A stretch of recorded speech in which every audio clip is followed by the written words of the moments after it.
हाथरस में सत्संग के बाद भगदड़, सूत्रों के हिसाब से 140 लोगों की मौत। शवों को देख हार्ट अटैक से पुलिस वाले की भी हुई मौत। उत्तर प्रदेश के हाथरस में भोले बाबा के सत्संग के बाद भगदड़ मच गई। सूत्रों के हिसाब से कुचलने से 140 लोगों की मौत हो गई।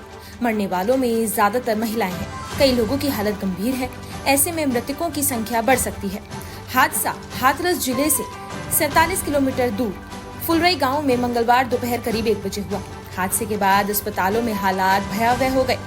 लाशों और घायलों को बस और टेम्पो में भरकर सिकंदराराव सीएचसी और एटा जिला अस्पताल अलीगढ़ मेडिकल कॉलेज भेजा गया। सीएचसी के बाहर शव जमीन पर इधर उधर बिखरे पड़े थे। एटा के सीएमओ उमेश त्रिपाठी ने बताया, एटा के जिला अस्पताल में अब तक 27 शव पहुंचे हैं, यानी मौत का आंकड़ा बढ़ भी सकता है, क्योंकि हाथरस में अलग लाशें पड़ी हैं। एटा में अलग हालात ऐसे रहे कि लाशों को उड़ाने के लिए चादर तक नहीं थी। घायल जमीन पर तड़प रहे थे। उनका इलाज करने के लिए डॉक्टर्स भी नहीं थे।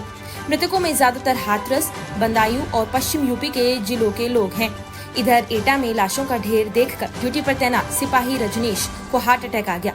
साथ ही उसे डॉक्टर के पास ले गए, लेकिन तब तक उसकी मौत हो गई। देखिए, घटना अत्यंत दुखद और हृदय विदारक है। अपराह्न में 3-3:30 बजे के अंदर ये पूरा घटनाक्रम घटित होता हुआ बताया जाता है। जनपद हाथरस के सिकंदराराव के अंदर ये पूरा हादसा घटित हुआ है। वहां पर स्थानीय आयोजकों ने एक भोले बाबा का कोई आयोजन स्थानीय गांवों में उनके द्वारा सत्संग के आयोजन के माध्यम से किए जाते रहे हैं और स्थानीय भक्तगण उस कार्यक्रम में भाग लेते हैं। उस समय जब मंचीय कार्यक्रम संपन्न हो चुका होता है तो बताते हैं कि जब सत्संग के प्रवचनकर्ता वहां से मंच से उतर रहे थे तो उनकी तरफ अचानक भक्तों की भीड़ उन्हें छूने के लिए उधर जा रही थी और सेवादारों के द्वारा रोकने पर यह हादसा वहां पर घटित हुआ। इस पूरे मामले की जांच के लिए हम लोगों ने एडिशनल डीजी आगरा की अध्यक्षता में मंडलायुक्त अलीगढ़ को शामिल करते हुए एक टीम बना करके उन्हें अविलंब रिपोर्ट उपलब्ध कराने के लिए कहा है। घटना को देखते हुए प्रदेश के मुख्य सचिव और डीजीपी वहीं पर कैंप कर रहे हैं।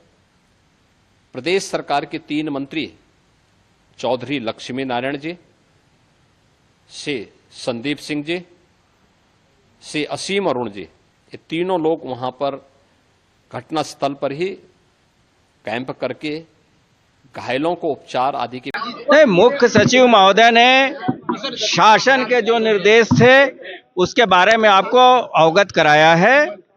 इसमें जो भी व्यक्ति दोषी होगा, आयोजकों के द्वारा जो शर्तें एसडीएम साहब ने दी थी उनका कितना पालन किया गया और क्या व्यवस्थाएं नहीं की गई, इन सभी चीजों को एफआईआर के बाद विवेचना के दौरान देखा जाएगा। एफआईआर दर्ज कराया जा रहा है और सभी दोषी व्यक्तियों के विरुद्ध कार्रवाई होगी। और जहां तक प्रशासनिक लैब्स की बात है तो ऑलरेडी एडीजी जोन और यहां के मंडलायुक्त महोदया के द्वारा इसकी पूरी जांच की जाएगी और 24 घंटे के अंदर जो रिपोर्ट आएगी उसके आधार पे शासन कार्रवाई करेगा। आपको मुख्य सचिव महोदय ने बता दिया, ये संख्या कोई हमारे और के अलग नहीं है। उन्होंने बता दिया कि 116 लोग की मृत्यु की बात है। अन्य लोगों का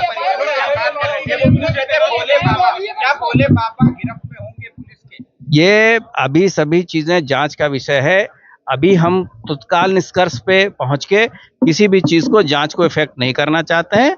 जांच का दायरा खुला है। जांच में जो भी तथ्य प्रकाश में आएंगे उसके आधार पे कार्रवाई की नहीं, वहां पर्याप्त बल लगा है। इस चीज का भी परीक्षण जो जांच कमेटी है करेगी। और लेटेस्ट अपडेट के लिए सब्सक्राइब करें वेलकम इंडिया न्यूज चैनल।